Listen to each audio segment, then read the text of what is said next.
In the pantheon of human genius, few names shine as brightly as Albert Einstein. The wild-haired physicist with the kind eyes became the very symbol of genius itself, his name synonymous with intelligence. But Einstein was far more than the cartoon caricature of the absent-minded professor. He was a revolutionary who overturned centuries of scientific understanding, a humanitarian who grappled with the moral implications of his discoveries, a complex man who experienced profound joy and deep tragedy. Einstein's theories didn't just advance physics, they fundamentally changed how we understand reality itself. Time, space, matter, and energy were all revealed to be far stranger and more wondrous than anyone had imagined. And he did this not through complex experiments or advanced technology, but primarily through pure thought, imagination, and mathematics. This is the story of Albert Einstein, from a slow-talking child in Germany to the most famous scientist who ever lived. It's a story of genius and persistence, of imagination and rigor, of profound discoveries and painful regrets. It's the story of how one man's mind opened up the universe. Albert Einstein was born on March 14th, year 1879, in Ulm, a city in the Kingdom of Württemberg in the German Empire. His father, Hermann Einstein, was an engineer and entrepreneur who ran an electrical engineering company with his brother. His mother, Pauline Koch, came from a wealthy family and was an accomplished pianist. The Einsteins were secular Jews, culturally Jewish but not religiously observant. The family moved to Munich when Albert was an infant, and it was there that he spent his childhood. From the start, Albert was different. He was slow to speak, not uttering his first words until he was at least 2 years old, possibly later. His parents worried there might be something wrong with him. When he did begin speaking, he had an unusual habit. He would whisper sentences to himself, testing them out before speaking them aloud. His family called it his slow learning. But young Albert was not slow at all. His mind simply worked differently. When he was 4 or 5 years old, his father showed him a compass. Albert was mesmerized. No matter which way he turned the compass, the needle always pointed north. This invisible force, acting at a distance, filled him with wonder and, as he later recalled, a shiver of awe. It was his first encounter with the hidden forces that govern the universe, and it awakened something profound in him. Albert had a younger sister, Madja, born in 1881, who would remain close to him throughout his life. As a child, Albert could be solitary and difficult. He had occasional temper tantrums and once threw a chair at a tutor, but he was also capable of intense concentration. He would build houses of cards that reached 14 stories high, a feat requiring remarkable patience and steady hands. School was a mixed experience for young Einstein. He attended Catholic elementary school in Munich, where he was the only Jewish student in his class. Despite later myths that Einstein failed mathematics, he actually excelled at it from an early age. He was teaching himself calculus by age 12. What Einstein hated was the rigid authoritarian teaching style of German schools, with their emphasis on rote memorization and unquestioning obedience to authority. He found the military-style discipline stifling. A pivotal moment came when Albert was about 10 years old. A poor Jewish medical student named Max Talmud would have dinner with the Einstein family once a week, as was a Jewish tradition of charitable hospitality. Talmud introduced young Albert to science and philosophy books, including a popular science series called People's Books on Natural Science by Aaron Bernstein. These books explained scientific concepts in accessible language, and Albert devoured them. Talmud also introduced him to geometry, and Albert became obsessed with proving theorems. At age 12, Albert experienced what he would later call his Holy Geometry book, a text on Euclidean geometry. He spent the summer proving every theorem in the book on his own before returning to school. The logical structure of mathematics, where absolute truths could be derived from first principles through pure reason, captivated him completely. It was beautiful, certain, and eternal in a way that nothing else in his life was. Albert also received violin lessons from age 6. At first, he disliked the mechanical exercises, but when he discovered Mozart in his early teens, he fell in love with music. The violin became a lifelong companion. He would play when he needed to think, when he was happy, when he was sad. Music and physics became intertwined in his mind, both seeking harmony and beauty in different realms. Einstein's relationship with formal religion was brief but significant.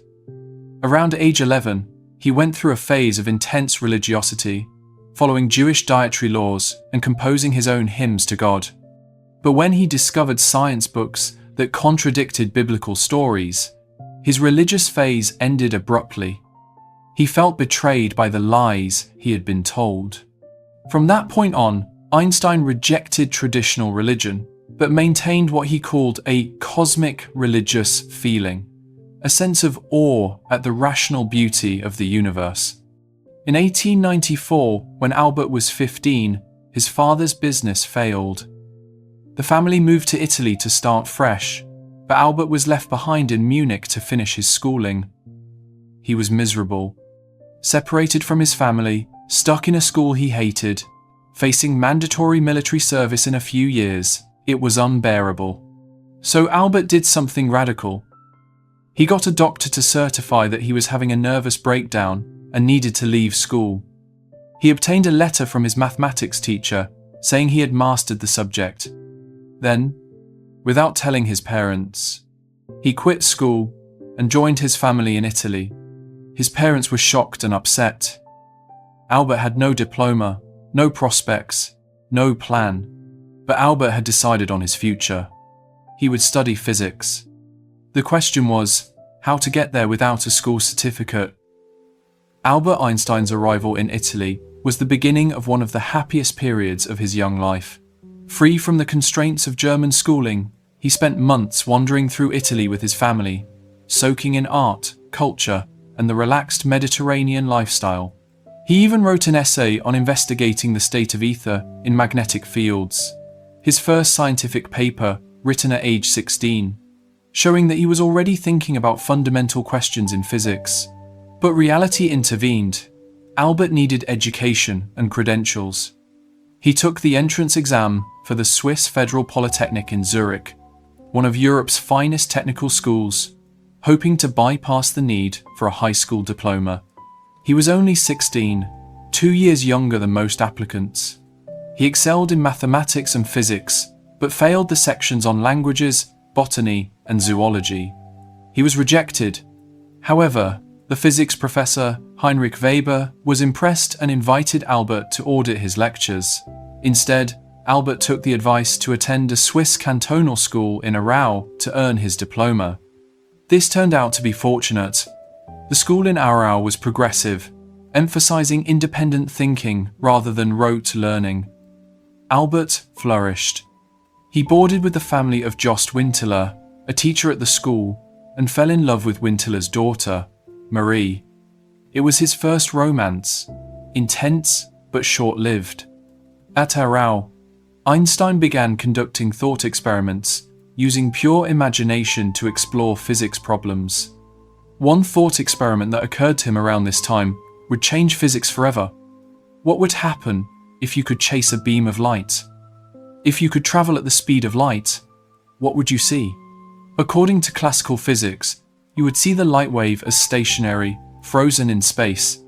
But this seemed impossible to Einstein, inconsistent with what was known about electromagnetic waves.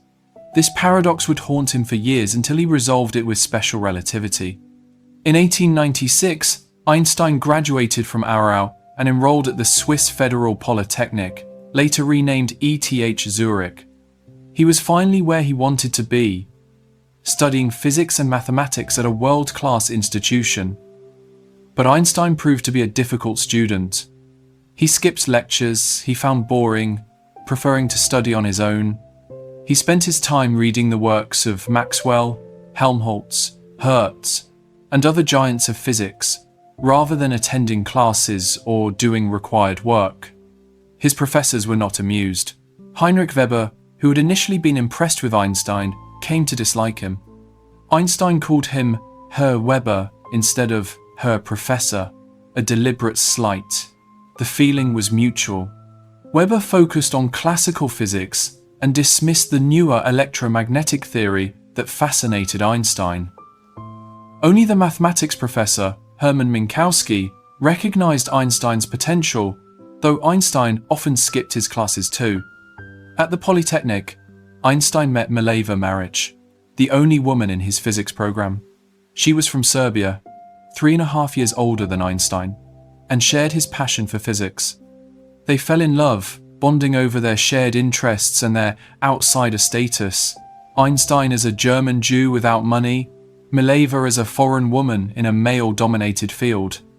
Their relationship would prove both intellectually stimulating and personally troubled. Einstein graduated in 1900, barely passing his exams. His habit of independent study meant he had to cram from his friend Marcel Grossman's careful notes. Even then, he received the lowest grade in his class. More damaging, his cavalier attitude toward his professors meant that none of them would recommend him for an academic position. This was a disaster. In those days, to have an academic career, you needed your professors' support. Einstein had alienated all of them. What followed were the worst years of Einstein's life. He couldn't find a permanent job. He worked as a substitute teacher, moving from one temporary position to another. He tutored students. He was desperately poor, occasionally skipping meals. He wrote to every physicist he could think of, seeking any kind of position. He was rejected again and again. Meanwhile, his relationship with Mileva intensified. They wanted to marry, but Einstein's parents, particularly his mother, violently opposed the match. His mother thought Mileva was too old, not attractive enough, and would ruin Albert's career. In 1901, Mileva became pregnant. This was a scandal that had to be kept secret. In January 1902, Mileva went to her parents in Serbia and gave birth to a daughter, whom they named Liesel. What happened to Liesel remains one of the mysteries of Einstein's life. She likely died of scarlet fever as an infant, or possibly was given up for adoption. Einstein never saw his daughter and never spoke of her publicly.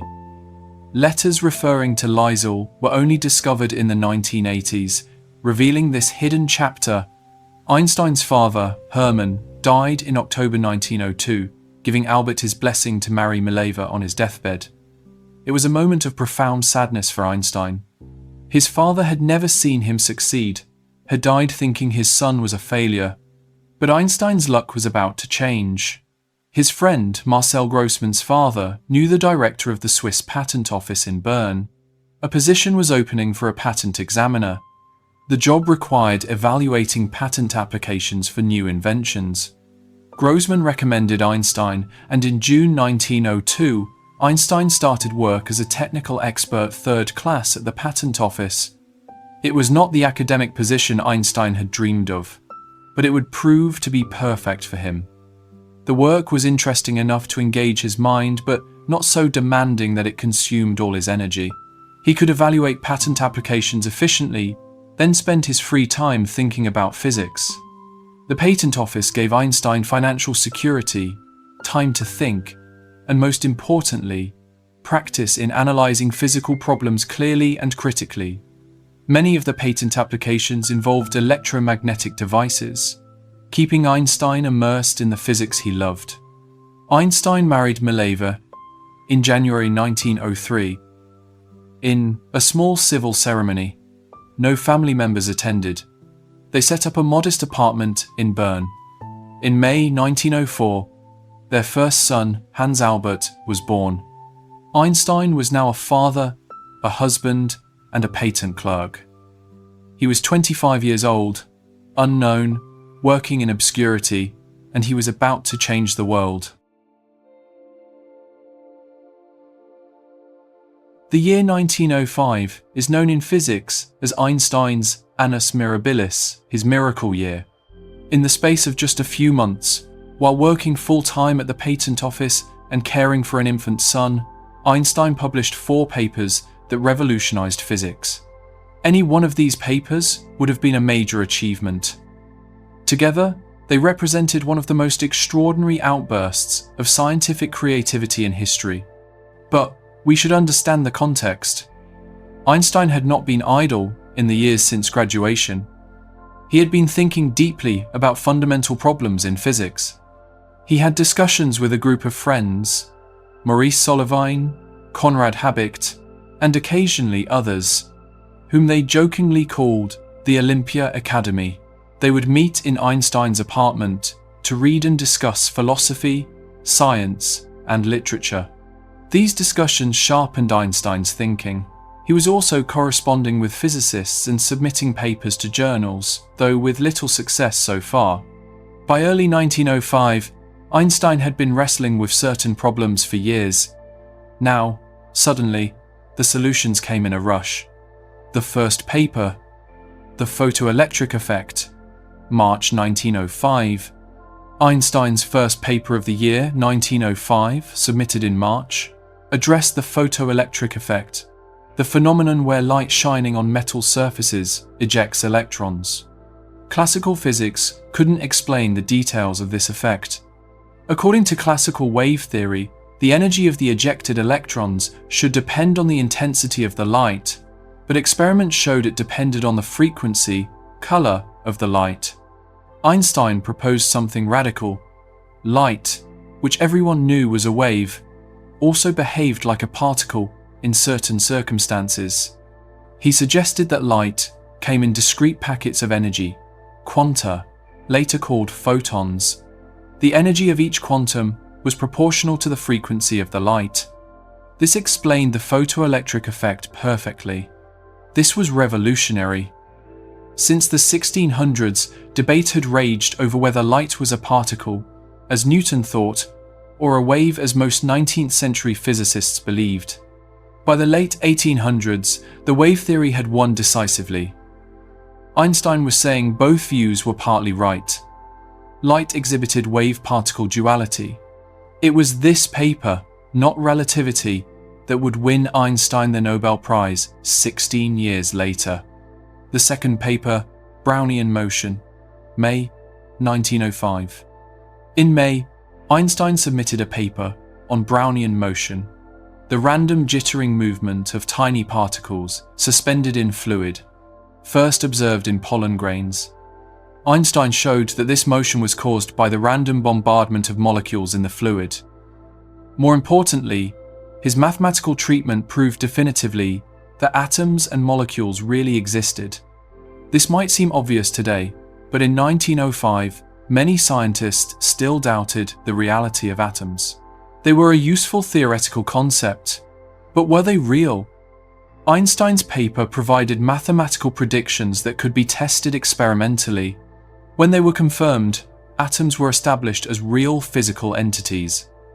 Einstein had proven atoms existed using nothing but mathematics and observations visible under a microscope. The third paper, Special Relativity, June 1905. Then came the bombshell. In June, Einstein submitted a paper titled On the Electrodynamics of Moving Bodies. It contained what would become known as the theory of special relativity. This paper had no citations, no references to previous work. It seemed to emerge fully formed from Einstein's mind. Einstein began with 2 simple postulates. First, the laws of physics are the same in all inertial reference frames, frames moving at constant velocity. Second, the speed of light in vacuum is always the same, regardless of the motion of the source or observer. These seemingly innocuous statements had staggering implications. If the speed of light is constant for all observers, then something else must change. Einstein showed that time and space themselves must be relative. 2 events that are simultaneous for one observer may not be simultaneous for another observer moving relative to the first. Time passes more slowly for objects in motion, time dilation. Objects contract in the direction of motion, length, contraction. There is no absolute time or absolute space. Everything is relative to the observer's state of motion. Einstein derived all of this from pure thought, using mathematics and logic. His thought experiments were strikingly simple, yet profoundly deep. Imagine a train passing a platform. A flash of light occurs in the middle of the train. For someone on the train, the light reaches the front and back simultaneously. But for someone on the platform, watching the train move, the light reaches the back first because the back is moving toward where the flash occurred, while the front is moving away. Simultaneity is relative. The paper overturned Newtonian mechanics, which had reigned supreme for over 2 centuries.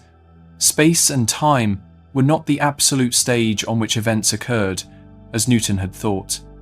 They were malleable, flexible, interwoven into a single fabric, space-time. The fourth paper, E equals mc squared. September 1905. In September, Einstein submitted a short addendum to his relativity paper. In just 3 pages, he derived the most famous equation in physics.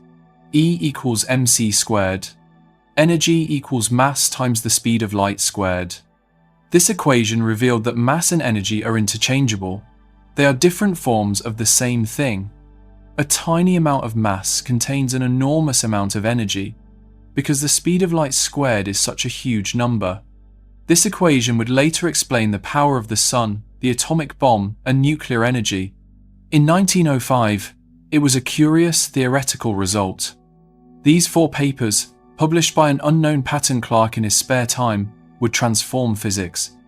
But the impact was not immediate. The physics community had to digest these radical ideas. Some recognized the importance immediately. Max Planck, the most respected physicist in Germany, was an early supporter. But many were skeptical or simply didn't notice. Einstein remained at the patent office. However, Einstein knew what he had accomplished. He later wrote to a friend about his relativity paper, "The theory is beautiful beyond comparison." For Einstein, beauty, mathematical elegance, and simplicity was a guide to truth. If a theory was truly beautiful, it was likely correct.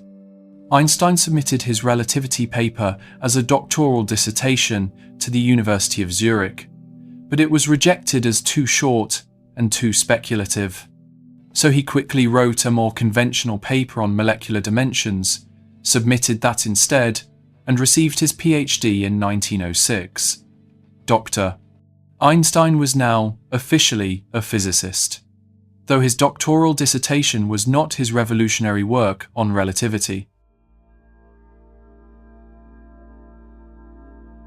Einstein's papers of 1905 gradually attracted attention. By 1906 and 1907, other physicists were citing his work, both to support and to challenge it.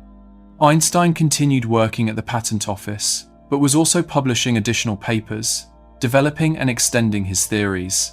He was promoted at the patent office to technical expert second class in 1906, with a pay raise, but Einstein wanted an academic position. In 1907, he applied for a position as a private docent at the University of Bern, an unsalaried lecturer who earned money from student fees. This was the first step on the academic ladder. His application was initially rejected because he didn't submit a suitable habilitation thesis. He finally received the position in 1908, after submitting a paper on radiation theory. Einstein would wake up early, work at the patent office all day, then lecture in the evening to a handful of students. It was exhausting, but it was progress. His home life was strained. Mylova had hopes to be a physicist herself, but had given up her career. She was often ill and depressed. Their second son, Eduard, was born in 1910. Einstein loved his children, but was increasingly absorbed in his work. In 1909, Einstein received his first academic appointment, an associate professor at the University of Zurich. He could finally leave the patent office. His salary was less than what he had earned there, but he was now a professional physicist. He was 30 years old.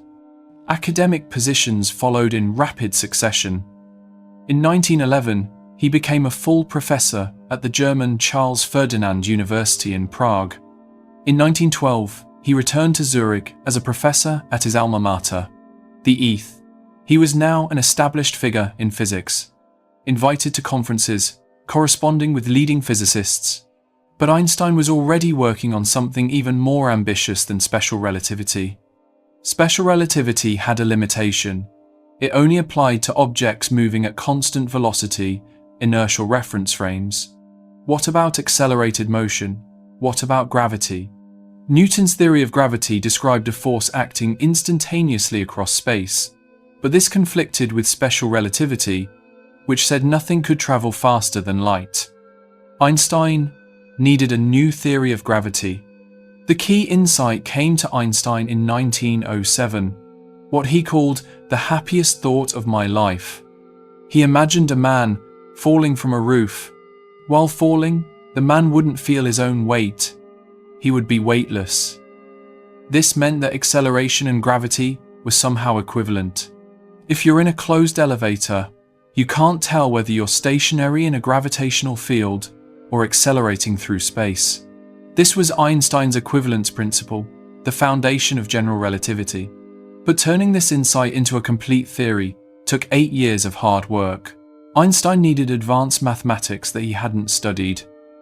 Fortunately, his old classmate, Marcel Grossmann, helped him learn tensor calculus and differential geometry.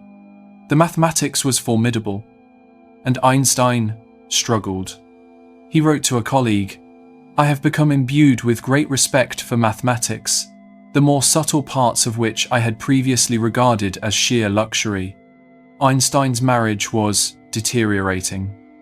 Mileva felt neglected, resented his total absorption in physics, and they argued constantly. In 1914, Einstein accepted a prestigious position in Berlin, a professorship with no teaching duties, allowing him to focus entirely on research. Mileva refused to move to Berlin permanently. She took their sons and returned to Zurich. Einstein and Mileva were effectively separated, though not yet divorced. In Berlin, Einstein was part of the leading physics community in the world. Max Planck, Walter Nernst, and other giants were his colleagues. But World War I began in August 1914, shortly after Einstein arrived. Germany was swept up in nationalist fervour. 93 prominent German intellectuals signed a manifesto supporting Germany's war aims and denying German atrocities. Einstein was appalled and refused to sign. He even signed a counter-manifesto promoting peace and international cooperation, though only 3 others signed it. Einstein's pacifism and internationalism were deepening. He saw the war as senseless slaughter driven by nationalism. This stance made him unpopular with many Germans, but Einstein didn't care. His integrity wouldn't allow him to support what he saw as wrong. Meanwhile, he continued working on general relativity. The theory was extraordinarily difficult.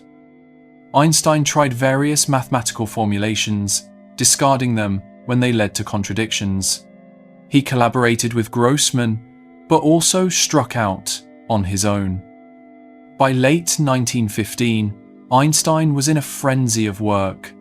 He gave a series of lectures in November 1915, presenting his developing theory, modifying it week by week as he found and fixed problems. Finally, in November 1915, Einstein published the complete field equations of general relativity. These equations described how matter and energy curve spacetime, and how this curved spacetime tells matter how to move. As the physicist John Wheeler later summarized, matter tells spacetime how to curve, and spacetime tells matter how to move. Gravity was not a force in Einstein's theory. Gravity was the curvature of space-time itself.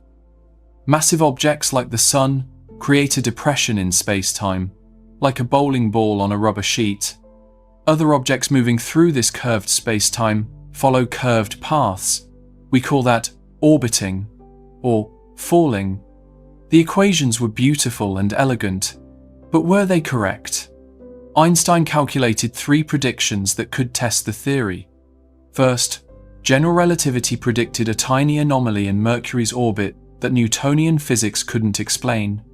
Einstein's equations predicted exactly the observed anomaly. When Einstein saw that his theory worked, he later said his heart felt like it would burst from joy. Second, general relativity predicted that light passing near a massive object would be bent by the curvature of space-time. Starlight passing near the sun should be deflected. But you can't see stars near the sun unless there's a solar eclipse. An eclipse was scheduled for May 29, year 1919. Third, general relativity predicted that time passes more slowly in stronger gravitational fields, gravitational time dilation. This was harder to test with the technology, but would be confirmed later. The war ended in November 1918 with Germany's defeat.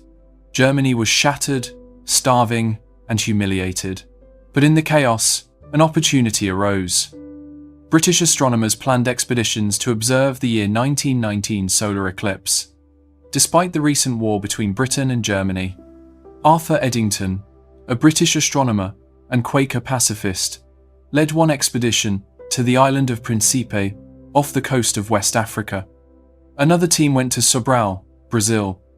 The expeditions photographed stars near the sun during the eclipse, then compared their positions to photographs taken when the sun was elsewhere in the sky. If Einstein was right, the stars would appear shifted. When the photographs were analysed, they showed exactly the deflection Einstein predicted.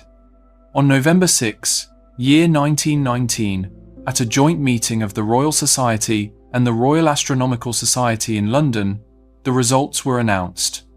The Times of London proclaimed, "Revolution in science, new theory of the universe, Newtonian ideas overthrown." Overnight, Einstein became world famous, perhaps the most famous scientist alive. Why did this capture the public imagination so completely? Partly because it was a dramatic story, a German scientist's theory confirmed by British scientists just after a devastating war, a triumph of internationalism and science over nationalism and conflict. Partly because relativity seemed mysterious and profound.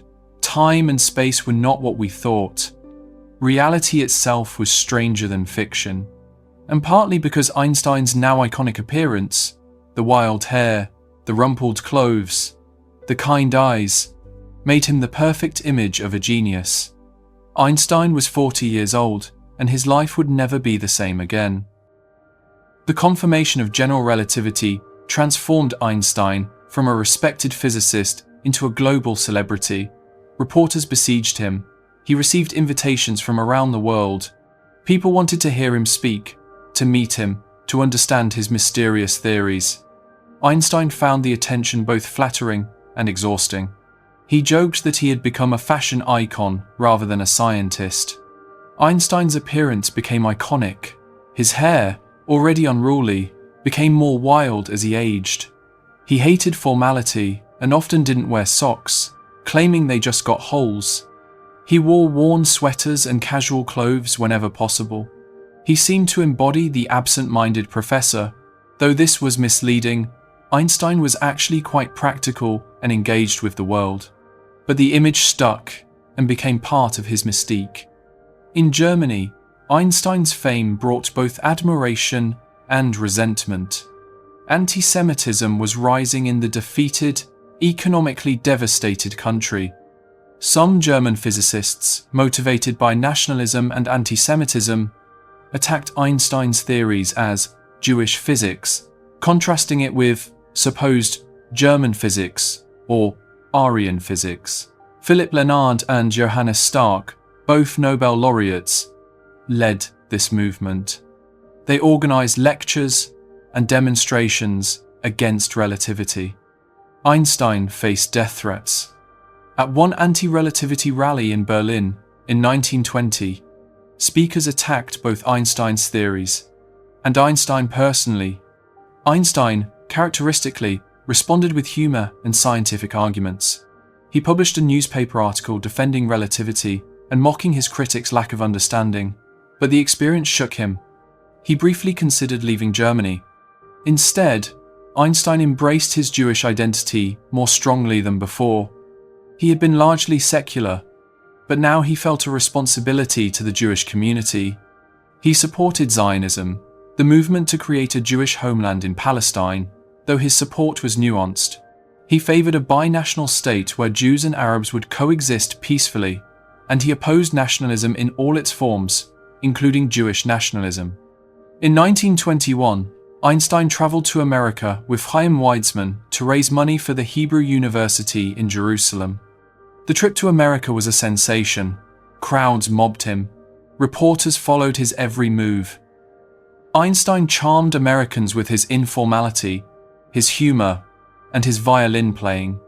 He met President Warren Harding, gave lectures on relativity to packed auditoriums, and raised substantial funds for Hebrew University.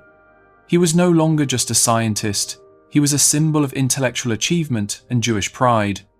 In 1921, Einstein was awarded the Nobel Prize in Physics. Interestingly, it was not for relativity, too controversial and too recent, but for his 1905 paper on the photoelectric effect, the explanation of which required light quanta. The Nobel Committee carefully worded the citation to avoid explicitly endorsing Einstein's particle interpretation of light. Einstein was in Japan when the prize was announced and couldn't attend the ceremony. He eventually gave his Nobel lecture on relativity anyway, gently defying the committee's caution. Einstein's personal life was also changing. He divorced Mileva in 1919, giving her the eventual Nobel Prize money as part of the settlement, a bold move, as he hadn't yet won the prize. In 1919, he married his cousin Elsa Einstein, born Lowenthal, a widow with 2 daughters. Elsa was more conventional than Mileva and better suited to managing Einstein's increasingly public life. She shielded him from unwanted intrusions and ran the household. But it was not a passionate marriage.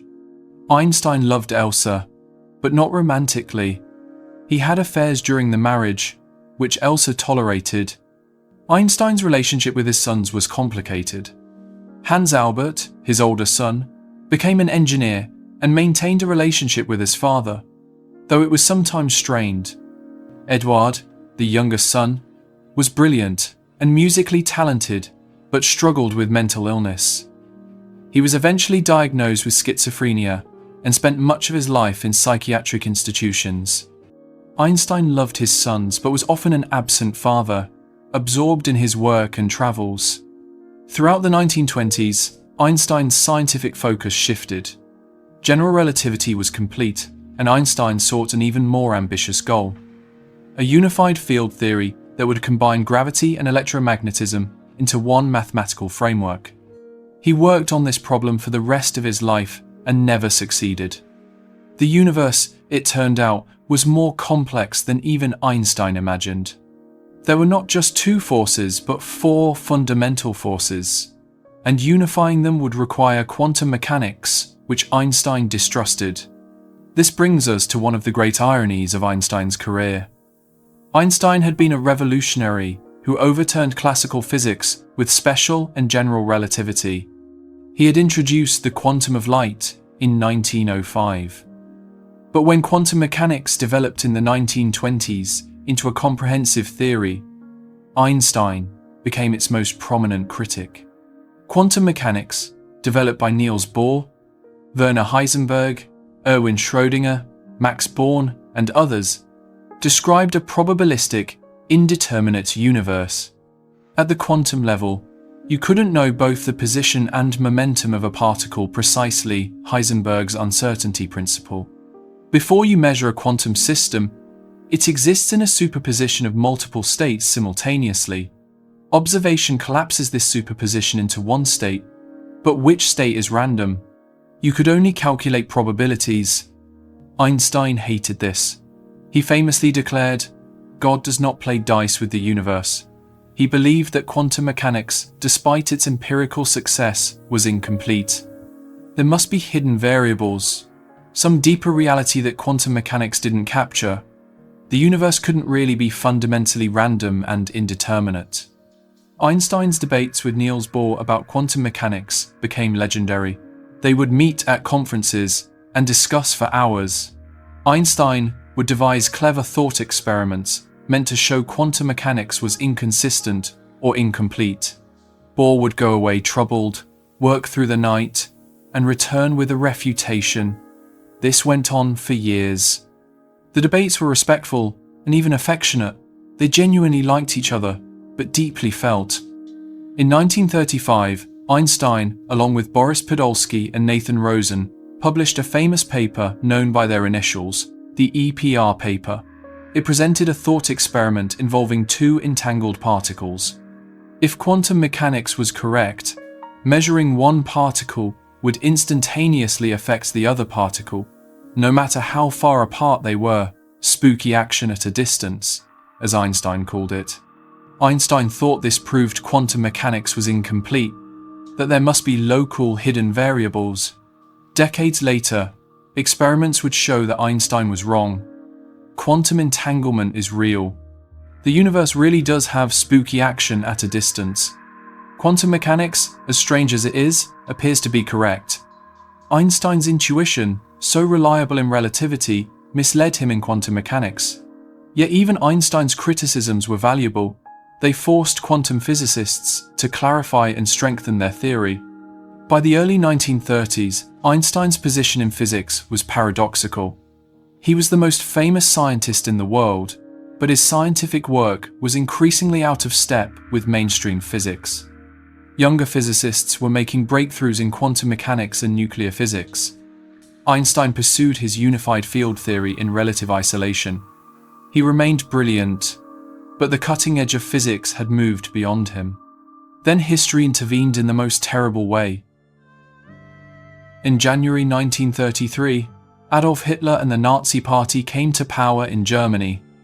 Within months, the Nazis began implementing anti-Jewish laws. Jewish civil servants, including professors, were dismissed from their positions. Books by Jewish authors were burned. Violence against Jews increased. Germany was transforming into a totalitarian, racist dictatorship. Einstein saw the danger immediately. He was traveling abroad when Hitler came to power and decided never to return to Germany. He renounced his German citizenship for the second time in his life.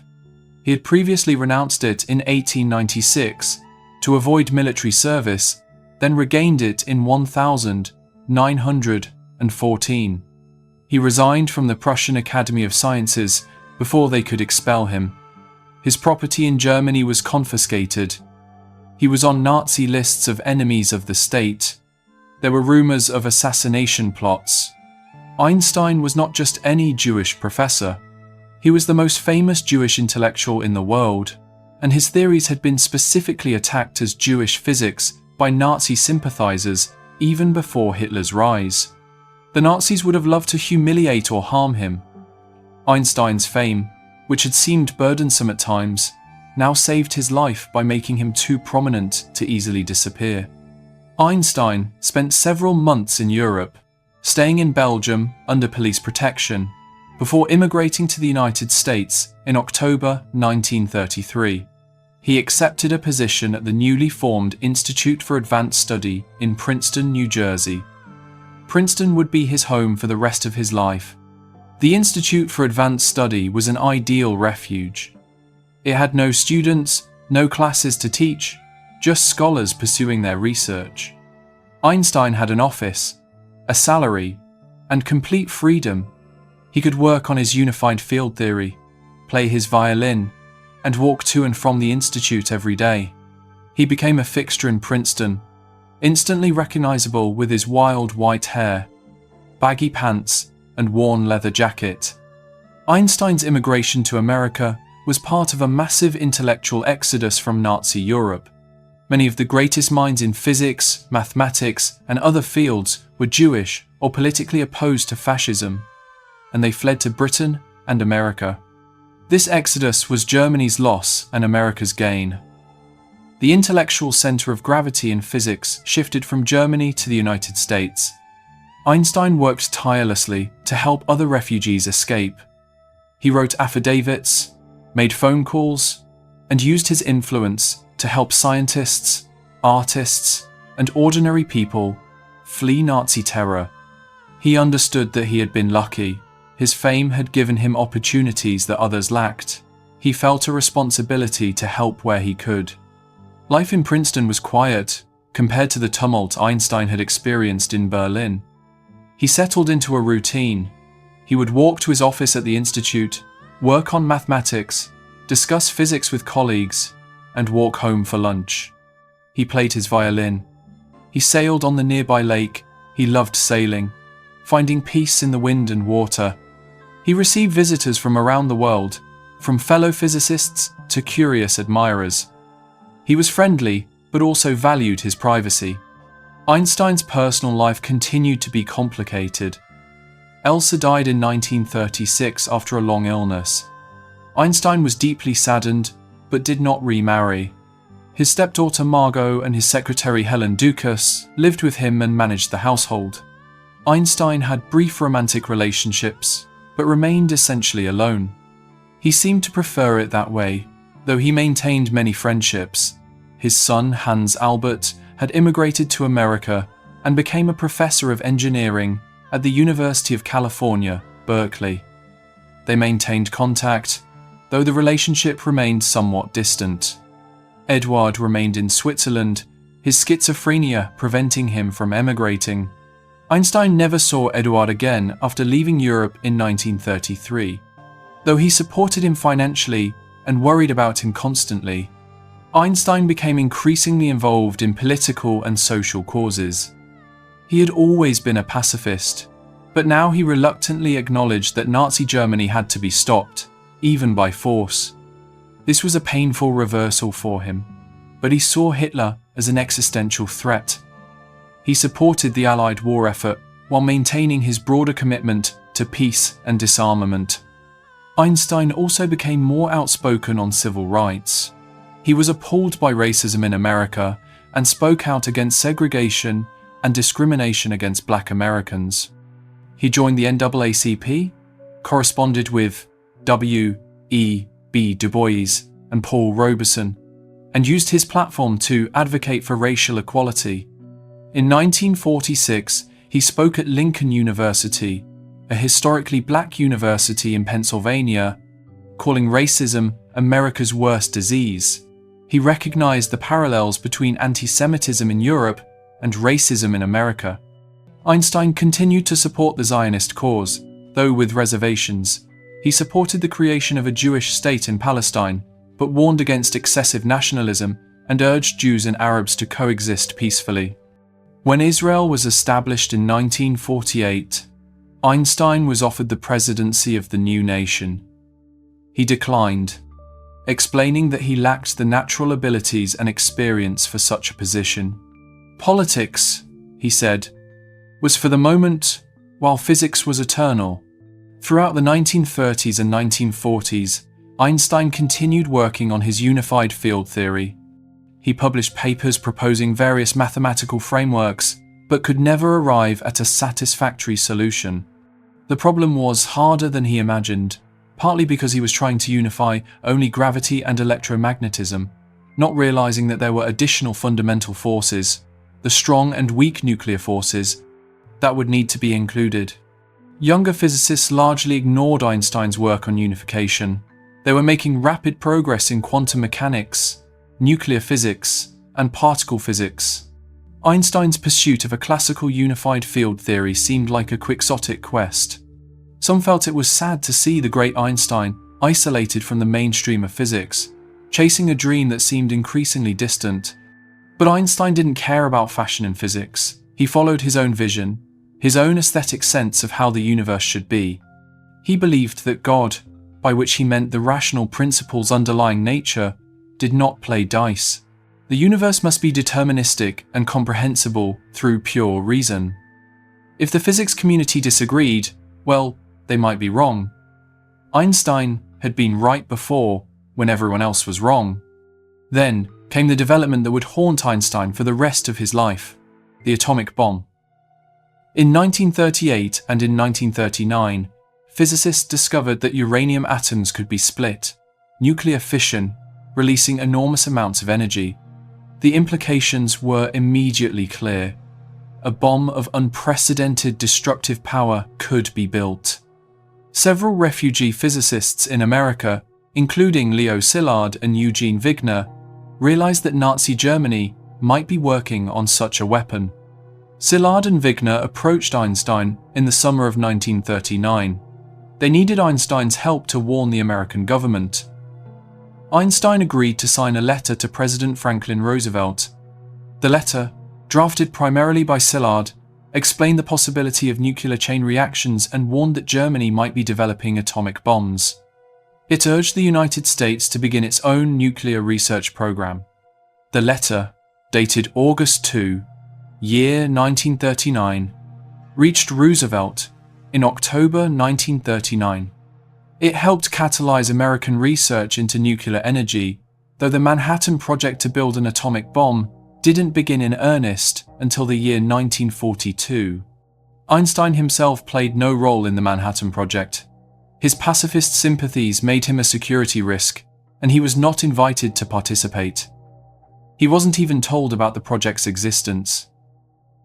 Einstein's only contribution to the Allied war effort was some consulting work for the US Navy on conventional weapons, work that bored him. He had no idea that thousands of scientists were working in secret facilities to build the weapon his equation, E=mc², had made theoretically possible.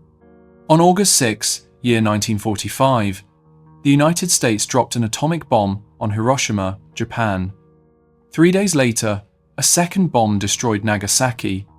The results were horrific. Over 200,000 people killed, most of them civilians. Cities reduced to radioactive rubble. The nuclear age had begun. When Einstein heard the news, he was devastated. "Woe is me," he reportedly said. He understood immediately that the world had changed forever. Humanity now possessed the power to destroy itself. The bomb that had been built partly based on his insights into the equivalence of mass and energy, even though he had no direct involvement in its creation, weighed heavily on his conscience. Einstein later called signing the letter to Roosevelt his greatest mistake. Though this was not entirely rational, the letter's actual impact on the bomb's development was minimal, and if he hadn't signed it, someone else would have warned Roosevelt. But Einstein felt responsible. His theories had unlocked nuclear energy. The equation E=mc², which he had derived in 1905 as a curious consequence of special relativity, had become the equation of mass destruction. For the rest of his life, Einstein campaigned for nuclear disarmament and world government. He believed that nationalism and the system of independent sovereign states had become obsolete and dangerous in the nuclear age. Either humanity would create some form of world government to prevent nuclear war, or humanity would destroy itself. There was no middle ground.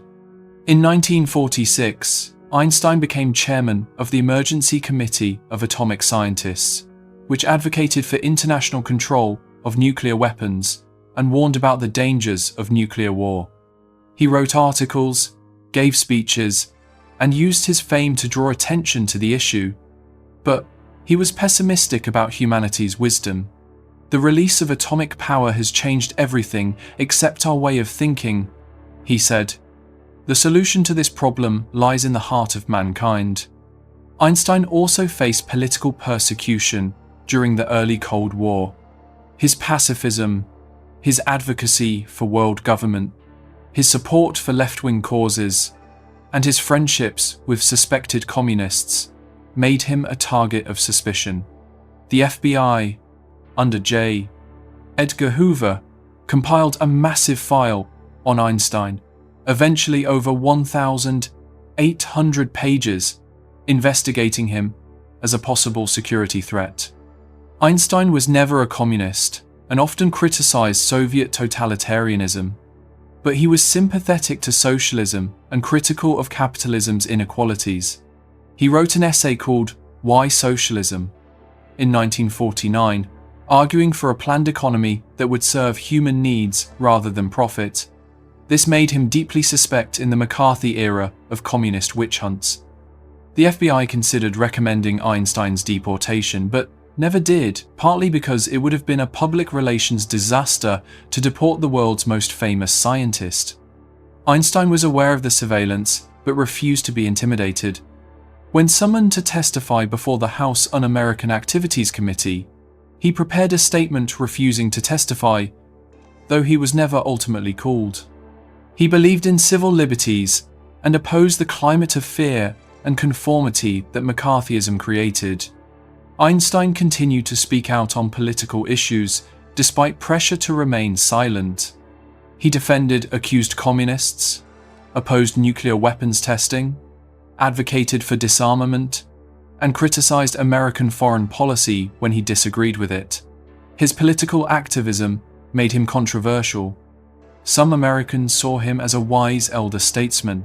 Others viewed him as a naive dupe or even a traitor. Through it all, Einstein remained remarkably consistent in his principles.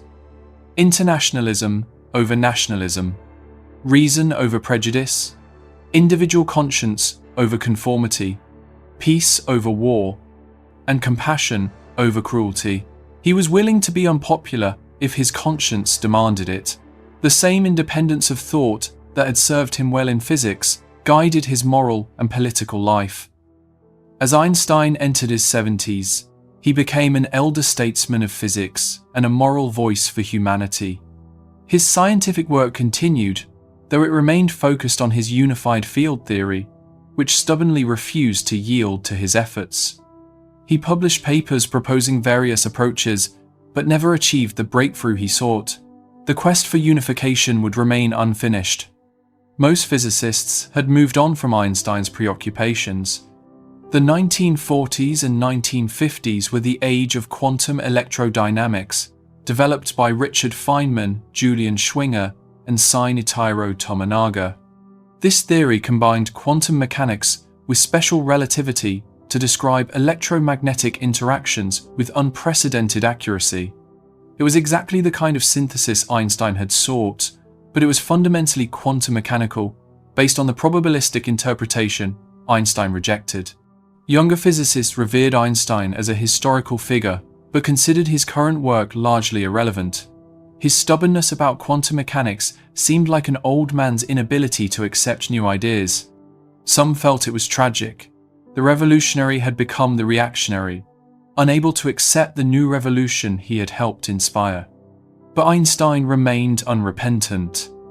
He believed quantum mechanics, despite its practical success, was incomplete. He wasn't denying that quantum mechanics worked. He was saying it couldn't be the final word. There had to be a deeper, deterministic theory beneath the quantum probabilities.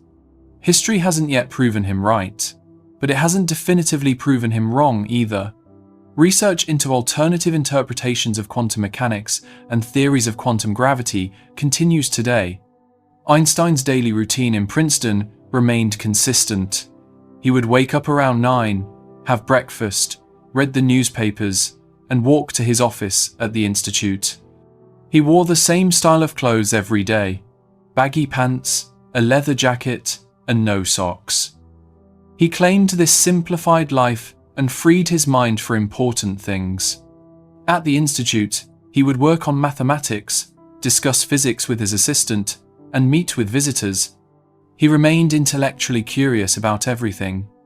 He read widely in philosophy, corresponded with philosophers about the nature of reality, causality, and determinism. He thought deeply about the relationship between physics and philosophy, between mathematics and reality. Why did mathematics, a human creation, describe the universe so accurately? Why was the universe comprehensible at all? These questions fascinated him as much as the equations. Music remained central to Einstein's life. He played his violin almost daily, especially Mozart, whom he loved above all composers. He felt that Mozart's music expressed the harmony and beauty underlying the universe, the same harmony he sought in physics. Playing music helped him think. When stuck on a problem, he would play violin, and sometimes the solution would come to him. Physics and music were both ways of accessing the deep structure of reality. Einstein's home life was simple. He lived in a modest house on Mercer Street in Princeton, with his stepdaughter Margot and his secretary Helen Ducasse. Visitors described the house as comfortable but unpretentious, filled with books and papers. Einstein didn't care about material comforts. He liked simple food, long walks, and good conversation. He received thousands of letters from around the world, from scientists seeking his opinion, students asking for help, admirers expressing their respect, and ordinary people seeking wisdom or advice. He tried to answer many of them personally, writing thoughtful responses. A famous letter came from a young girl asking whether scientists pray. Einstein wrote back explaining his concept of cosmic religious feeling, a sense of awe at the rationality of the universe that didn't require belief in a personal God. Einstein's concept of God was often misunderstood. He didn't believe in a personal God who intervened in human affairs, answered prayers, or handed down moral laws. He used the word God to mean the rational principles underlying nature, the mathematical laws governing the universe. God does not play dice meant that he believed the universe was deterministic and comprehensible, not that he believed in a deity. When asked if he believed in God, he said he believed in Spinoza's God, who reveals himself in the harmony of all that exists, not in a God who concerns himself with the fate and actions of men. This caused confusion. Religious people sometimes claimed Einstein as a believer. Atheists sometimes claimed him as one of their own. Einstein resisted both labels. He called himself an agnostic, someone who didn't know whether God existed, but was deeply moved by the mystery and beauty of the universe. His position was closer to pantheism, or religious naturalism, than to either traditional theism or atheism. Einstein's health began to decline in the 1950s. He had struggled with various ailments throughout his life: digestive problems, gallbladder issues, heart troubles. In 1948, an abdominal aortic aneurysm was discovered and surgically repaired. Einstein knew that the aneurysm could rupture at any time, and when it did, he would die. He accepted this with equanimity. Death didn't frighten him. When asked about death, Einstein said that the individual's existence was fleeting and ultimately insignificant. What mattered was contributing to human knowledge and welfare while alive. He had no belief in an afterlife and didn't need one. He had lived a rich, meaningful life. He had seen wonders and understood things few humans ever had. That was enough. In April 1955, the aneurysm ruptured. Einstein was hospitalized in Princeton. He refused surgery that might have prolonged his life a few days, but with much suffering, he accepted that his time had come.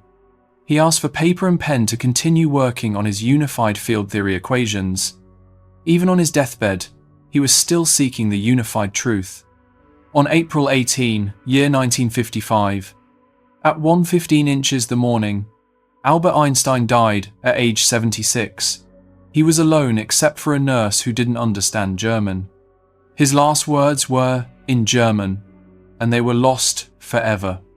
His brain was removed during the autopsy without family permission, a controversial act that the pathologist justified by claiming it was for science, though it yielded no clear insights into genius. His body was cremated, and his ashes were scattered in an undisclosed location according to his wishes.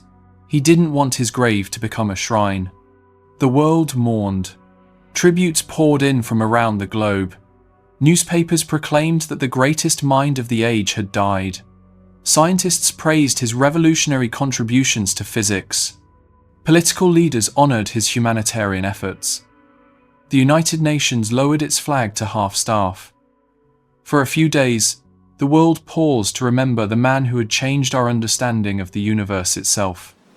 Albert Einstein's legacy is so vast and multifaceted that it's difficult to fully capture. He was a revolutionary scientist, a cultural icon, a humanitarian, a philosopher, and a symbol of genius itself. More than 6 decades after his death, his influence remains profound and pervasive. Scientific legacy. Einstein's scientific contributions transformed physics and our understanding of reality. Special Relativity, published in 1905, showed that space and time are relative, not absolute, and that they are interwoven into a single fabric called space-time. It revealed that time slows down and lengths contract for objects moving at high speeds. It gave us E=mc², showing the equivalence of mass and energy. General relativity, completed in 1915, went even further. It revealed that gravity is not a force, but the curvature of space-time caused by mass and energy. Massive objects like stars warp the fabric of space-time, and other objects follow curved paths through this warped space. We call this motion orbiting or falling. General relativity predicted black holes, gravitational waves, the expansion of the universe, gravitational lensing, and gravitational time dilation, all of which have been confirmed by observations. The confirmation of gravitational waves in 2015, exactly a century after Einstein predicted them, was a stunning vindication of general relativity. The waves were detected by LIGO, an incredibly sensitive instrument that measured space-time ripples smaller than the width of a proton. Einstein had thought gravitational waves would be too weak to ever detect. He was wrong about that, but right that they exist. Black holes, another prediction of general relativity that Einstein himself doubted, have been observed throughout the universe. In 2019, the Event Horizon Telescope captured the first actual image of a black hole shadow, showing the warped space-time around a supermassive black hole 55 million light-years away. It looked exactly as general relativity predicted. GPS satellites depend on both special and general relativity for accurate positioning. Time passes more slowly in the satellite's frame due to its speed, special relativity, but faster due to the weaker gravity at high altitude, general relativity. Without corrections for both effects, GPS would be off by miles within hours. Einstein's work on the photoelectric effect helped establish quantum mechanics, even though he later became its most prominent critic. His explanation of Brownian motion proved the existence of atoms and molecules. His work laid foundations for laser technology, nuclear energy, and countless other technologies. Modern physics is built on Einstein's foundations. String theory and loop quantum gravity, attempts to unify general relativity with quantum mechanics, are pursuing the dream Einstein chased in his final decades. Cosmology, the study of the universe's origin and evolution, uses general relativity as its fundamental framework. Every major advance in physics since Einstein has either built on his work or responded to it. Cultural icon. Einstein became more than a scientist. He became a cultural icon, a symbol of genius and intellectual achievement. His image, the wild hair, the rumpled clothes, the kind eyes, is instantly recognizable worldwide. Time magazine named him Person of the Century in 1999. Posters of Einstein adorned dorm rooms and classrooms. His face has appeared on stamps, currency, and merchandise of every description.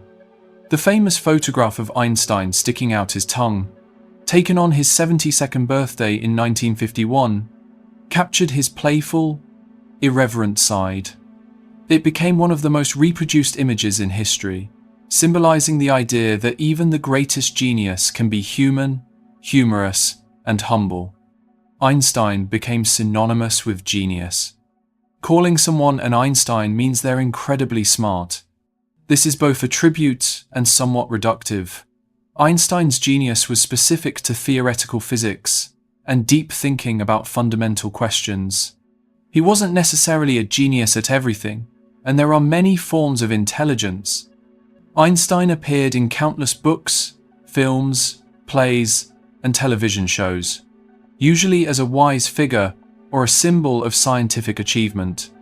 He's been portrayed as a character, parodied, referenced, and invoked in contexts ranging from serious documentaries to cartoons. His cultural presence is ubiquitous. Philosophical impact. Einstein was deeply philosophical and thought carefully about the nature of reality, knowledge, and science. His approach to physics was guided by philosophical principles: simplicity, elegance, comprehensibility of nature. and the power of pure thought. He believed that the universe was rational and that humans could understand it through reason and imagination. His debates with Niels Bohr about quantum mechanics were as much philosophical as scientific. They concern the nature of reality, the role of observation, determinism versus indeterminism, and whether there's an objective reality independent of observation. These questions remain philosophically significant today. Einstein's concept of cosmic religious feeling, a sense of awe and wonder at the rational beauty of the universe, influenced how many people think about science and spirituality. You don't need traditional religion to have profound spiritual experiences, Einstein suggested. Understanding the universe can itself be a spiritual pursuit. His views on determinism, causality, and the comprehensibility of nature influenced philosophy of science. The question of whether Einstein was right to reject quantum indeterminacy remains open. Most physicists accept quantum mechanics, but some still pursue deterministic interpretations or underlying theories, keeping Einstein's vision alive. Humanitarian and political legacy. Einstein used his fame to advocate for causes he believed in. Pacifism with reluctant exceptions for fighting fascism, nuclear disarmament, civil rights, academic freedom, and international cooperation. He opposed nationalism, militarism, racism, and totalitarianism in all forms. His advocacy for nuclear disarmament helped shape the anti-nuclear movement. His warnings about the dangers of nuclear weapons were prescient. The world has avoided nuclear war so far, but Einstein's nightmare scenario of nuclear annihilation remains possible.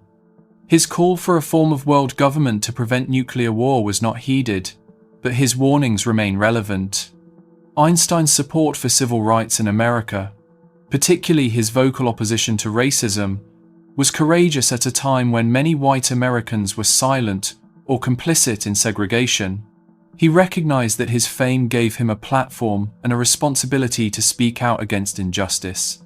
His complicated relationship with Zionism and Israel reflects the difficulty of balancing particular loyalties with universal principles. Einstein supported a Jewish homeland while opposing excessive nationalism and advocating for peaceful coexistence with Arabs. His nuanced position pleased neither hardline Zionists nor anti-Zionists, but reflected his principled attempts to balance competing values, unanswered questions, and continuing relevance. Einstein's quest for a unified field theory remains unfulfilled. Modern physics has made progress.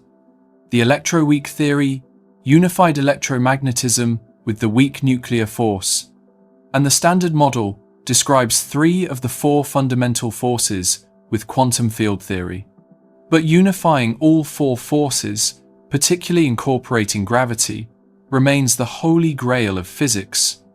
String theory and loop quantum gravity are current attempts at such unification, often called theories of everything.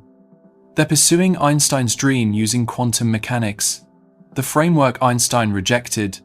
If successful, these theories would combine Einstein's general relativity with quantum mechanics, finally reconciling the 2 great theories of 20th century physics. Einstein's critique of quantum mechanics has not been vindicated, but it hasn't been entirely refuted either. The measurement problem, why and how quantum superpositions collapse into definite states, remains unsolved. Alternative interpretations of quantum mechanics continue to be developed and debated. Einstein's insistence that quantum mechanics must be incomplete keeps some physicists searching for deeper theories.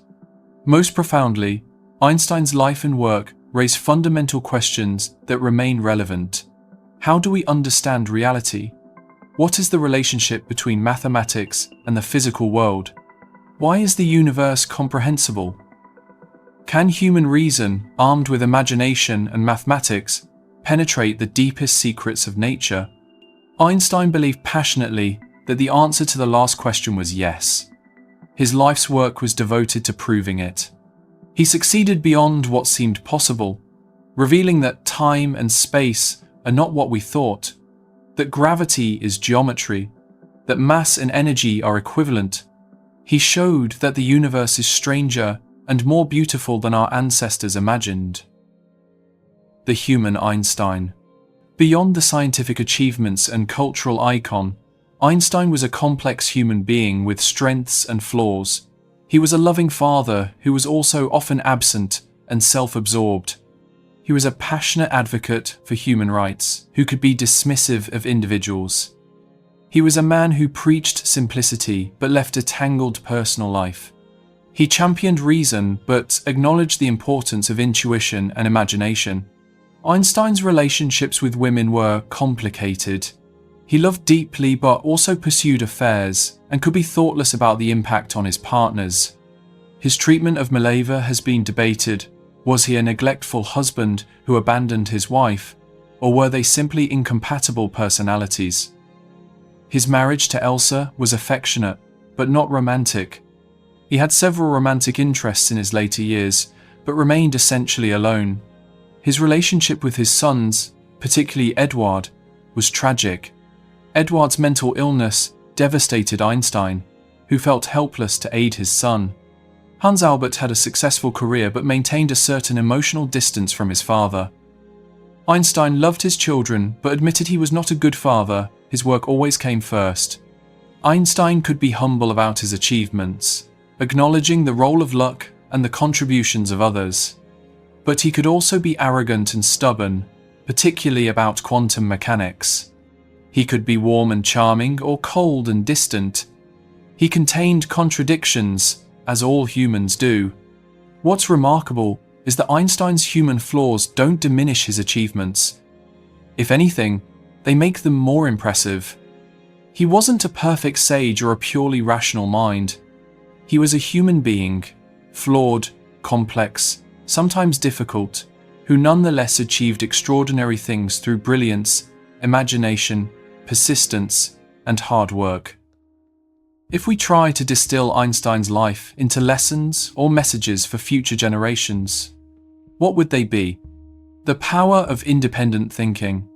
Einstein succeeded precisely because he thought independently. He questioned assumptions that everyone else accepted.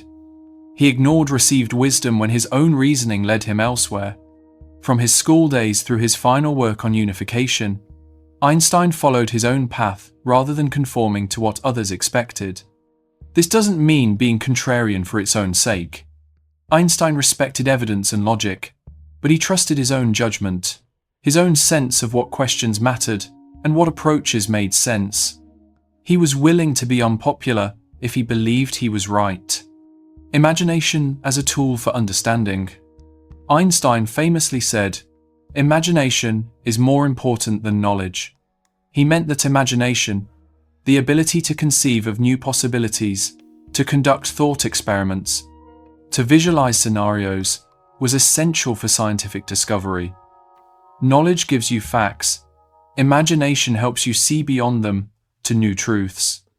Einstein's greatest discoveries came from thought experiments. Chasing a light beam, riding on a train during a lightning strike, falling from a roof. These imaginative scenarios, combined with rigorous mathematics, led him to relativity. He showed that pure thought, properly disciplined by logic and mathematics, could reveal truths about nature. Beauty as a guide to truth. Einstein believed deeply in the aesthetic dimension of physics. Beautiful theories, characterized by simplicity, elegance, and mathematical symmetry, were more likely to be true than ugly, complicated, ad hoc theories. He trusted beauty as a guide. This was partly validated. His beautiful theories were correct, but also showed its limits. Quantum mechanics, which Einstein found ugly and unsatisfying aesthetically, turned out to be empirically correct. Beauty is a helpful guide, but not an infallible one. The responsibility of knowledge. Einstein understood that knowledge brings responsibility. His theories led to nuclear weapons, and though he didn't build the bomb, he felt a moral obligation to speak out against nuclear war. Knowledge isn't neutral.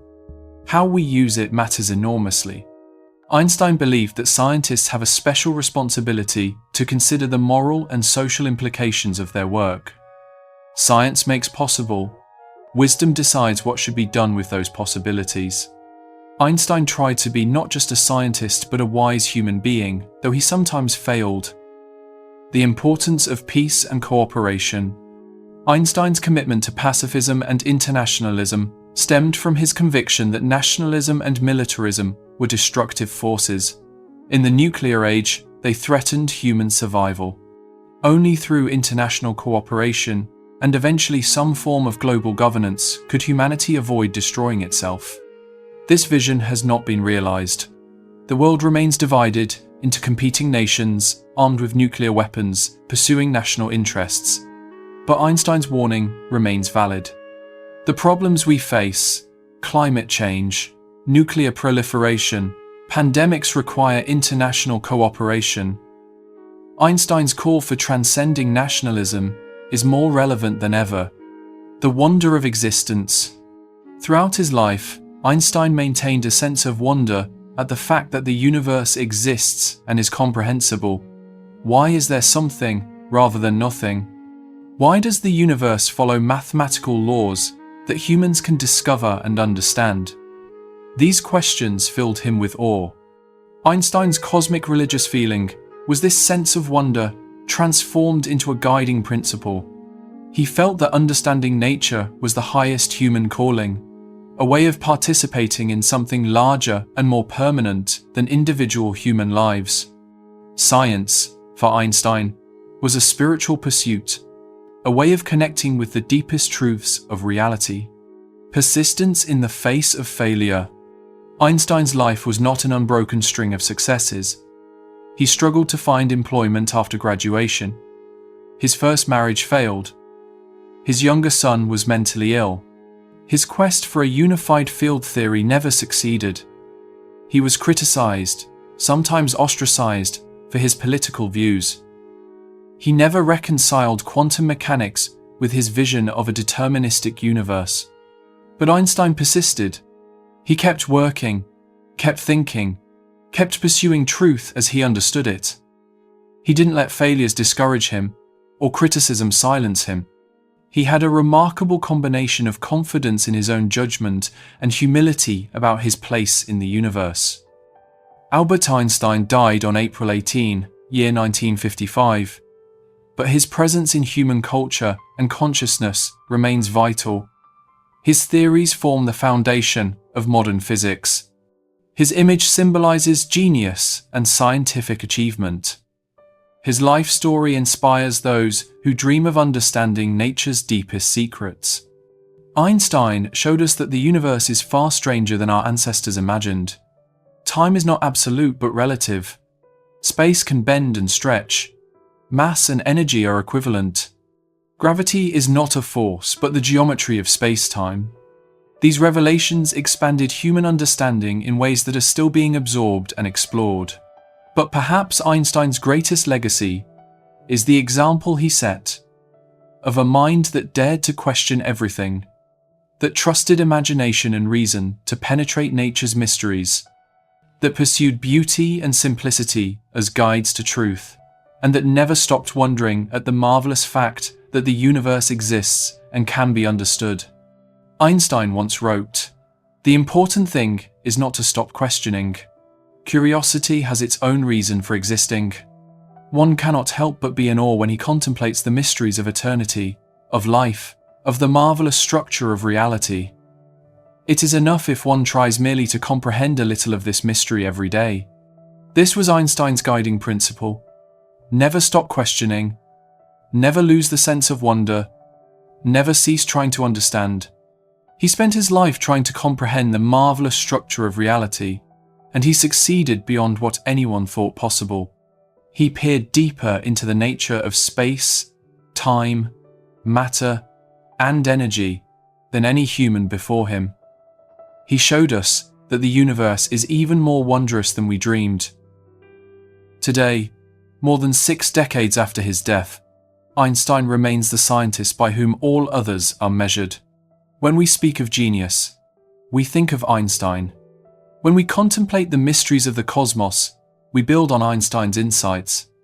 When we look at that iconic photograph of the wild-haired physicist with the kind, knowing eyes. We see someone who glimpsed the deep structure of reality and tried to share that vision with the rest of humanity. Albert Einstein was not superhuman. He was a person, brilliant, yes, but also flawed, stubborn, sometimes difficult, often lonely. He experienced love and loss, success and failure, joy and sorrow. He was human in every way except one. His mind could see farther into the nature of reality than almost any other human who has ever lived. He left us with more than theories and equations. He left us with a vision of what human beings can achieve when we dare to think deeply, question boldly, and imagine freely. He showed us that the universe is comprehensible, that its secrets can be unlocked by human reason, and that there is profound beauty in understanding how nature works. In the end, Einstein's life teaches us that one person, armed with nothing but imagination, reason, and persistence, can change how humanity understands existence itself. That is his legacy, and it will endure as long as humans continue to look up at the stars and ask, what is the nature of reality? How does the universe work? Why is there something rather than nothing? Einstein spent his life pursuing answers to these eternal questions. He found some answers, revealed new questions, and inspired countless others to continue the quest. His story is not just the biography of one remarkable man. It's a chapter in humanity's ongoing effort to understand the cosmos and our place within it. As we conclude this journey through Einstein's life, we might remember his own words about death and legacy. I have done my share. It is time to go. I will do it elegantly. Albert Einstein lived elegantly, thought elegantly, and sought elegant truths about the universe. In doing so, he showed us something of what is possible when the human mind reaches for the stars. This is the story of Albert Einstein, the patent clerk who became the most famous scientist in history, the revolutionary who overturned our understanding of space and time, the humanitarian who championed peace and justice, the philosopher who pondered the deepest questions of existence, and the human being who, despite all his brilliance, remained wonderfully, recognizably human. His name will endure as long as humans continue to practice science, to question reality, and to seek understanding. And his greatest discovery, that imagination, combined with rigorous thought, can unlock the universe's deepest secrets, will continue to inspire seekers of truth for generations to come.